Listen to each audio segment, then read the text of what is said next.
Olá, meu irmão, minha irmã. Você é uma pessoa abençoada? Eu quero conversar com você hoje em Mateus, capítulo 5, versículo 3 em diante, que vão mostrar 9 sinais que acompanham aqueles que são abençoados, aqueles que fazem verdadeiramente a vontade de Deus. O primeiro versículo que eu vou falar contigo está em Mateus 5, versículo 3, que diz assim: Bem-aventurado os pobres de espírito, porque deles será o reino dos céus. Quando fala em pobre de espírito, nós não estamos falando das riquezas que o mundo oferece, se a pessoa é rica ou se a pessoa é pobre, mas nós estamos falando do reconhecimento que a nossa alma precisa. O pobre de espírito, ele reconhece que dele mesmo ele não tem salvação. Ele reconhece que a salvação dele está em Jesus, está em Cristo. E aquele que consegue reconhecer isso, reconhece que ele é um pobre de espírito. O mundo tenta confundir, trazendo a palavra pobre de espírito como algo pejorativo. Não. Pobre de espírito é aquele que precisa de Jesus. E eu, e você, e todos precisamos dele. Jesus fala assim: bem-aventurados que choram, porque eles serão consolados. Sabe por que nós devemos chorar? Porque Jesus chorou pela humanidade. Então nós devemos ter empatia e compaixão pelo próximo. Não é uma tarefa fácil, não é uma coisa que todos vão ter, mas é também um sinal daqueles que são abençoados, porque eu choro com os que choram. Aquele que está passando por problemas, nós temos empatia de tentar, da forma como Cristo faria, ajudar o próximo. Esse é uma segunda característica daqueles que são abençoados. A terceira característica que mostra que você é uma pessoa abençoada está no versículo 5, que diz assim: Bem-aventurados os mansos, porque eles herdarão a terra. Os mansos são aqueles que, mesmo recebendo críticas, mesmo sendo apunhalados, golpeados, não se iram, mas esperam a justiça que vem do Senhor. Deus é nossa justiça. Então nós devemos fazer nada, mas esperar que Ele faça, porque a mansidão é uma das promessas daqueles que são bem-aventurados. Nós devemos, com certeza, lutar por nossos direitos, devemos estar prontos para ganhar o nosso pão de cada dia, ter as nossas batalhas, mas jamais devemos deixar que o sol se ponha e a ira continue sobre a nossa cabeça. Devemos ser mansos, que o nosso juiz será aquele que cuida da gente. No versículo 6 diz assim: Bem-aventurados aqueles que têm fome e sede de justiça, porque eles serão fartos. Não devemos nos conformar com a justiça que o mundo oferece. Sabe, tem hora que o mundo te oferece propina, vantagens, te oferece coisas ilícitas, e isto parece que é uma justiça porque todos fazem, aquele velho jeitinho que todo brasileiro tem, mas isso é mais uma armadilha do diabo para tirar a justiça que vem de Deus sobre a sua vida. Não se venda, não se corrompa, seja um homem ou uma mulher que espera a justiça de Deus, porque Ele não falha. No versículo 7 diz assim: Bem-aventurados misericordiosos, porque eles alcançarão a misericórdia. Deus, Ele é misericordioso. Com a misericórdia dEle alcançou a minha vida, Ele também vai alcançar a sua vida. Então nós devemos olhar para o próximo com um olhar misericordioso. Nós não estamos aqui para julgar. E nisso nós aprendemos que o próprio Jesus falou que para obedecermos a Deus, devemos seguir os seus 2 mandamentos: amar a Deus sobre todas as coisas e amar o nosso próximo como a si mesmo.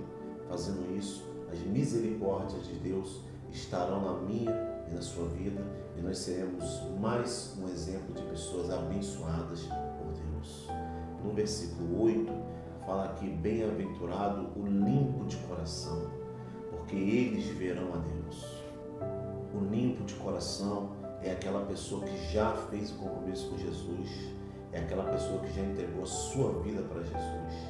Esse é aquele que será limpo. E quando nós estivermos com o nosso coração limpo, nós devemos buscar a santificação em Deus, porque sem santificação ninguém verá Deus.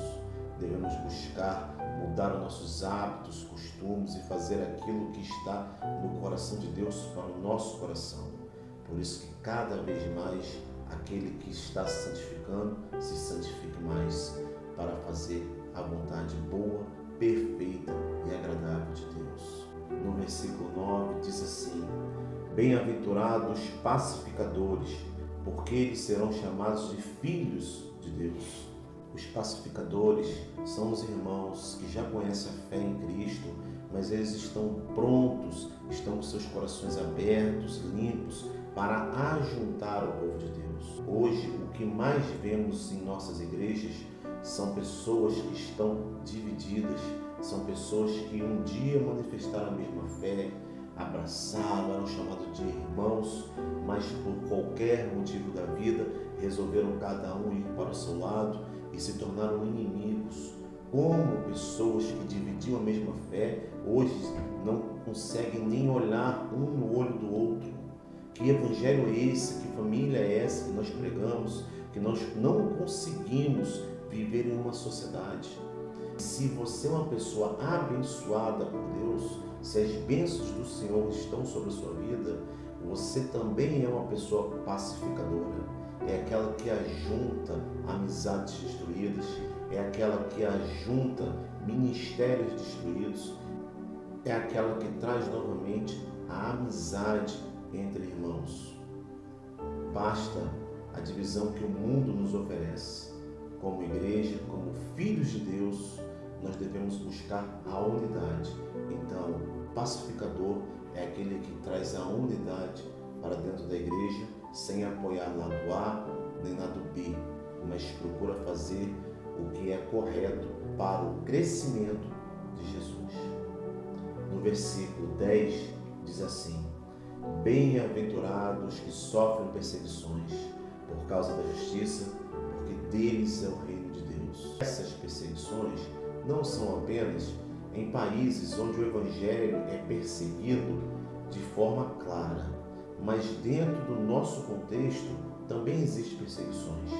Existem grupos ativistas que vão contra a palavra de Deus, existem perseguições nas faculdades, existem perseguições para aqueles que estão em algum meio social de trabalho, existem perseguições dentro da mídia, existem essas perseguições, mas eu prefiro viver debaixo dessas perseguições, porque eu tenho convicção e certeza que eu também sou uma pessoa abençoada por estar fazendo a vontade do meu Pai. Nós costumamos a pensar que é apenas em locais onde há um risco de vida que as pessoas sofrem perseguições por causa do amor do Evangelho. Mas não, dentro do nosso contexto também existe. Fique firme na fé, seja forte e corajoso, que Deus é contigo. No versículo 12 diz assim: bem-aventurados sois vós, quando vos injuriarem e perseguirem, e mentindo disserem todo mal contra vós por minha causa. Quando você vem para o Evangelho, quando você vem para a verdade da palavra de Deus, você tem que estar preparado para ser perseguido, para ser humilhado, para levantar calúnias, difamações, injúrias contra a sua pessoa, porque isso está na palavra de Deus. E quem falou isto foi Jesus. O próprio Senhor Jesus Cristo, no seu sermão, ele falou que os bem-aventurados teriam essas características. São 9 características. Se você apresenta essas características, pode ter certeza que você é uma pessoa bem-aventurada. Se você gostou desse conteúdo, compartilhe, curta, comente. E que você continue sendo esta pessoa bem-aventurada para o Senhor. Deus te abençoe, em nome de Jesus.